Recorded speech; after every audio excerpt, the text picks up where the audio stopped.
Can PSG stop tapping up Regina? Like, it's a little bit infuriating at this point. I've set an asking price of 150 million. No chance I'm selling him. 190? But see you, mate. Have a good life. Have a good life, Regina.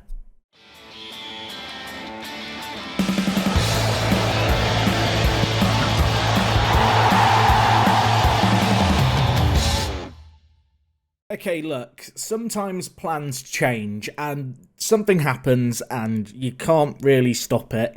I mean, I could have stopped this theoretically, but Regina, Roger, any of the above, whatever you'd like to call him, our son, our homegrown player, one of our first signings when we first took over the club, he's gone to PSG, everyone, but for £190 million,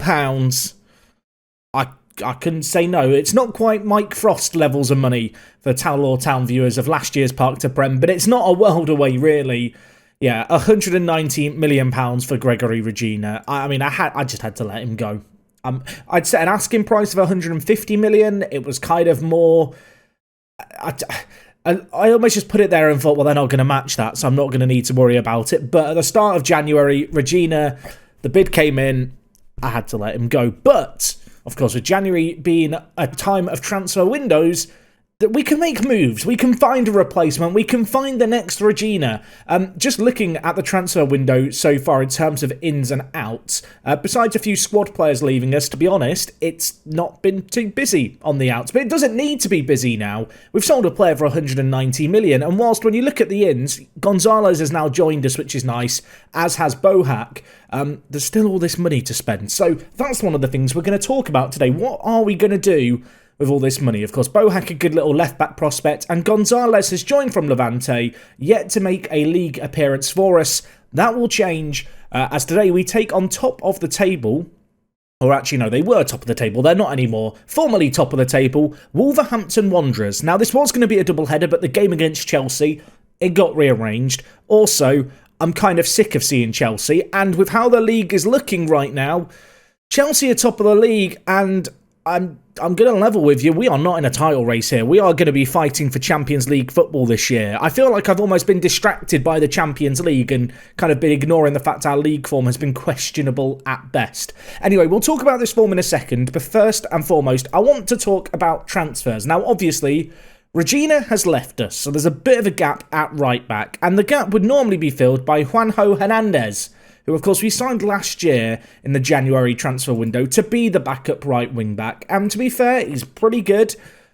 However, he's injured at the moment, so as far as backups go, he's kind of useless right now. It's meant that Luis Navio has kind of come in to be second choice right back, which I don't really want to do, because I want to play him at left back because he's left-footed.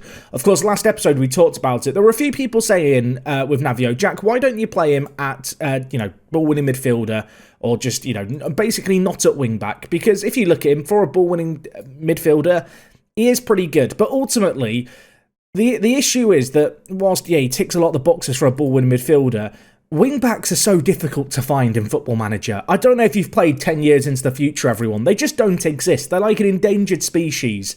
And the wing-back role itself, it covers so many different areas of the pitch. There are certain attributes that I think are way more important for the role, such as work rate, such as stamina, such as the physicals, which Navio has.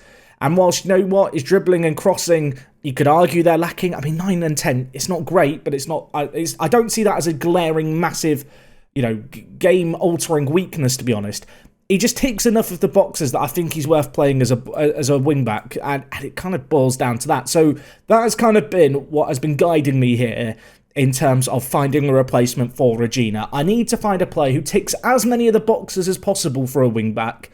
The reality is, we're not going to find someone that ticks all of them. I mean, you might remember that with Regina, he didn't tick them all. That all said and done, I found a man who ticks some of the boxes, and it's Fernando Sampaio, who is a Portuguese international. He recently played for the Portuguese national team, aged only 19. He only turned 20 a couple of months ago. And whilst, going forward, I mean, 9 crossings, not really ideal, he's already got the absolutely insane physicals, and I do like this guy quite a lot. I mean, I can highlight the attributes here. He's just a super well-rounded player. He's consistent. He's 20, 5-star potential.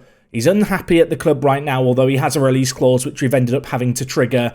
And also, Real Madrid are interested. And I don't know about you, but as soon as I see a PSG, a Real Madrid, a Barcelona interested in a 20-year-old, my ears kind of prick up. I'm thinking they must be very good. So we're trying to get him in. I say we're trying to get him in. We're waiting on a work permit. So this is the Regina replacement of sorts. It's never going to be a like-for-like swap because Regina was quite unique. But if you actually look at them compared kind of side by side, whilst they are different wing-backs, I think the overall quality of the players, there's not necessarily like a world apart with them. I mean, maybe I'm in denial here. Maybe I'm kidding. You can let me know. I might just be kidding myself. But of course, Sampaio's going to join us for 60 million. If that happens, the transfer budget of 141 million still has 50 million left over. Or rather, it might have 50 million left over after I make this deal. Because I'm looking at Tassos Ayano. I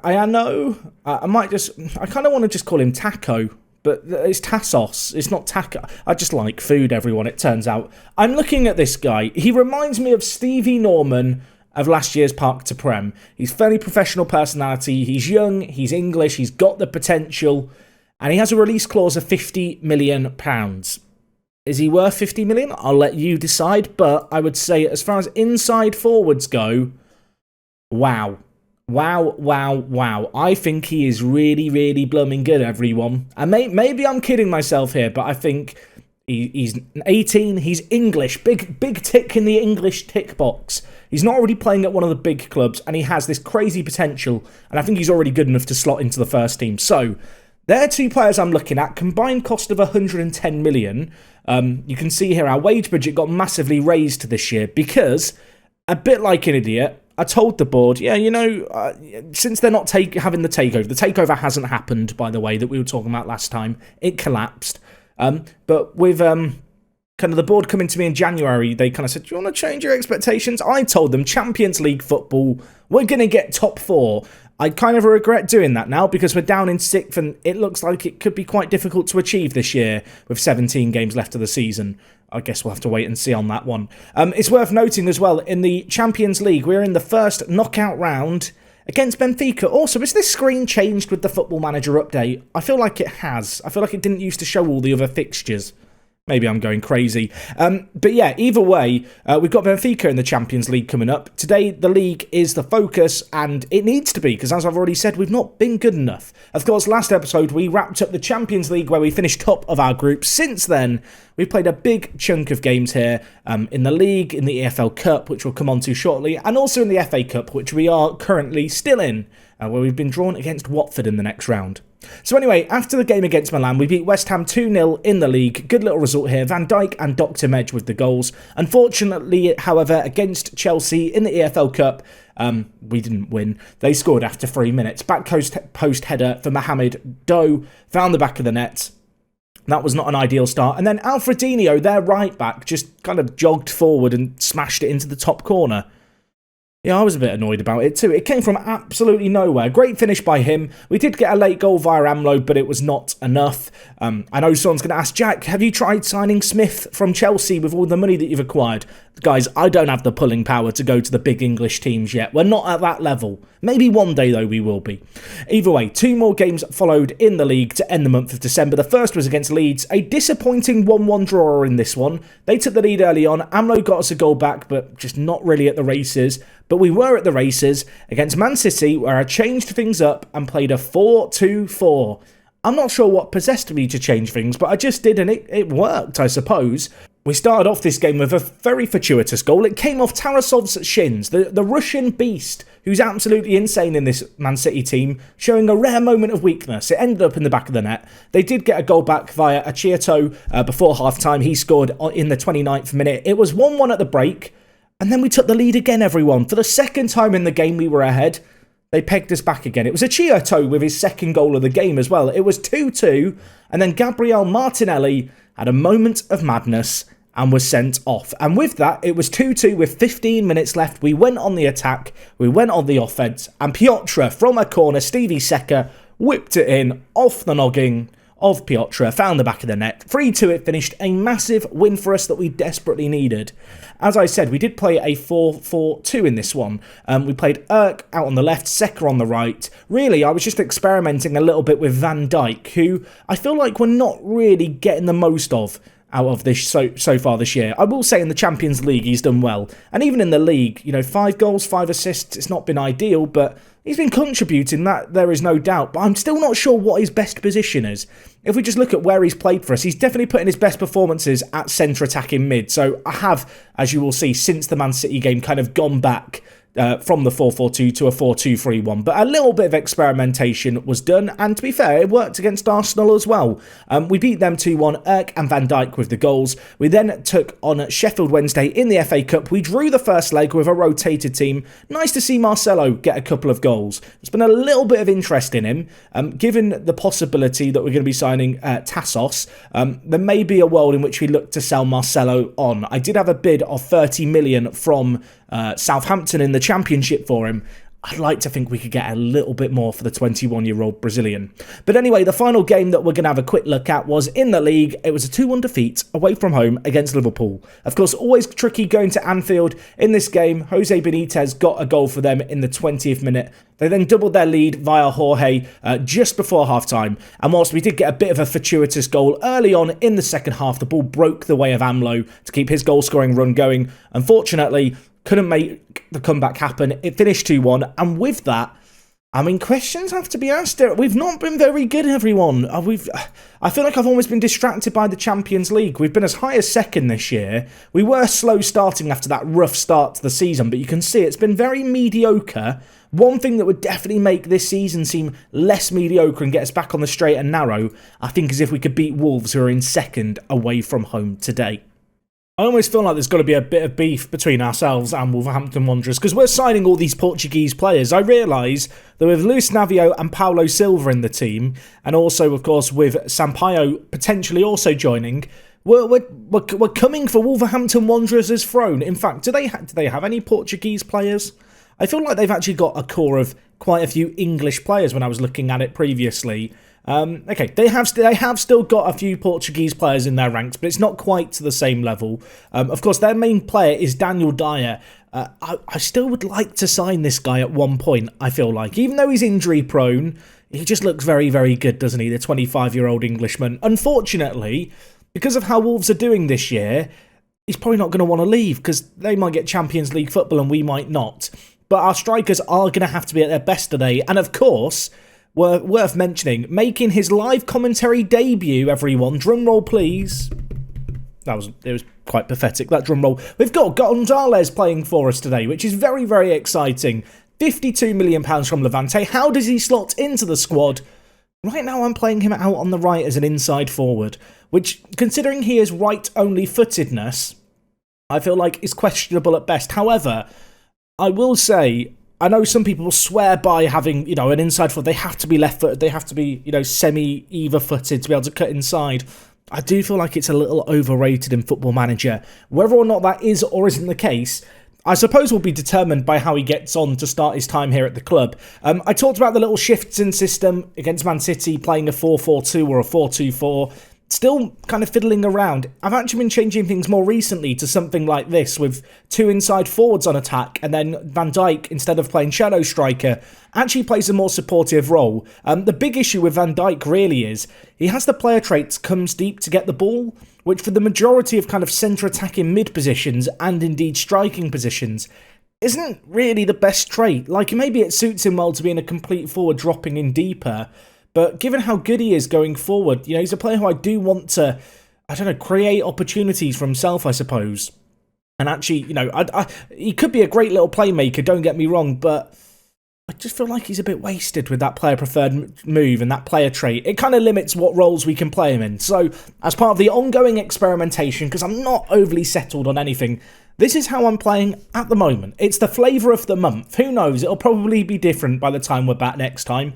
But maybe, just maybe, it can help us get the job done here against Wolves. I'm certainly hoping so. They will know with a win in this game, they could go, I believe, top of the league ahead of Chelsea, albeit having played an extra game. For ourselves, a win here, it's a game in hand that we have. it does reinstate us back into the top 4, and I can relax a little bit for now. But, well, we need to start playing better. We've slipped up against the likes of Leeds recently. Obviously, we've played a fair few tough teams twice now, which is kind of nice. We had that tough start to the season, and obviously we've played all those teams a second time now. But that said, we need to start getting wins. We need to get in a winning habit. Maybe it can happen here as Navio and Gonzalez to Amlo. I'll tell you what, that would have been a really sexy goal inside the first 20 seconds, but the shot goes just the wrong side of the post. That's disappointing. It would have been really, really nice as well. It would have been, I think, a Gonzalez assist too. Unfortunately, Amlo, I almost feel like that was intentional by Amlo. He knows that Gonzalez could be coming for his striking position, so he doesn't want to give Gonzalez an assist to make him look good.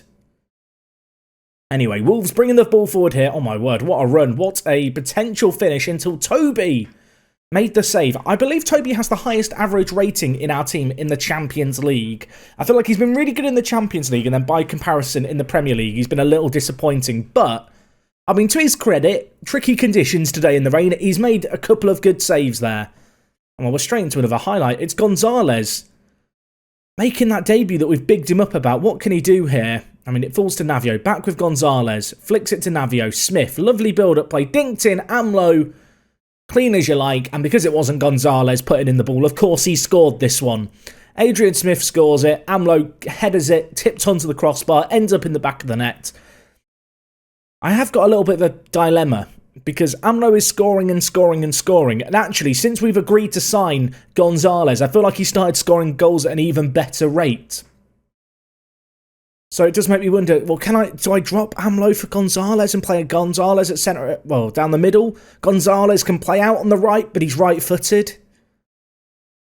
It's bizarre. I feel like for a long time I've kind of had a team that was relatively settled, and then I've added in, a player like Gonzalez. We've lost a player like Regina, and I'm starting to, not necessarily question things, because I think our roster's really good and our whole team is so solid, but I'm not entirely sure what the best approach is. 4-2-4 does feel appealing, as they just tear us apart with one big ball there. Dolo with the ball forward to Ramos. It was a great ball through, but we just completely switched off for a second there. Erk flicked it on to the invisible man, who unfortunately didn't get on the end of it, and then it's first time whipped forward. Just one big ball kind of completely unlocks the team, and suddenly it's 1-1.